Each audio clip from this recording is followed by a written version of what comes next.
नमस्कार, आपण पाहतात रयत संवाद न्यूज चॅनल।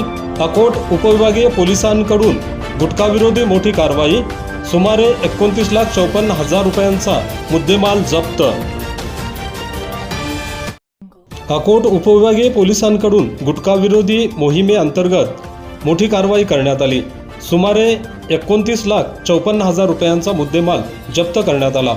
अकोट शहरातील दर्यापूर रोड परिसरात दिनांक 29 जुलै रोजी अकोट पोलिसांनी नाकाबंदी दरम्यान एका बोलेरो पिकअप वाहनाची कसून तपासणी केली।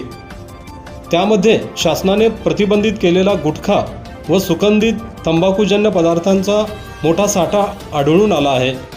जप्त मुद्देमालामध्ये विविध प्रकारचे पान मसाला, सुगंधित तंबाखू, विमल सुगंधी पाकिटे, पान पराग व पान बहार यांचा समावेश आहे।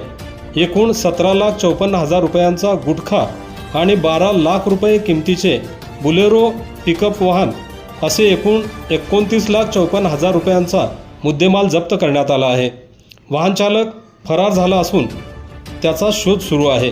या प्रकरणी भारतीय न्याय संहिता कलम 123, 223, 274, 275 तसेच अन्न सुरक्षा व मानके अधिनियम 206 अंतर्गत गुन्हा दाखल करण्यात आला आहे। या पोलिसांच्या गुटखाविरोधी कारवाईमुळे गुटखा माफियांमध्ये खळबळ उडाली असून अकोट उपविभागीय पोलीस अधिकारी कार्यालयामार्फत सदरची कारवाई करण्यात आली। रयत संवादसाठी जफर खान, अकोट, अकोला।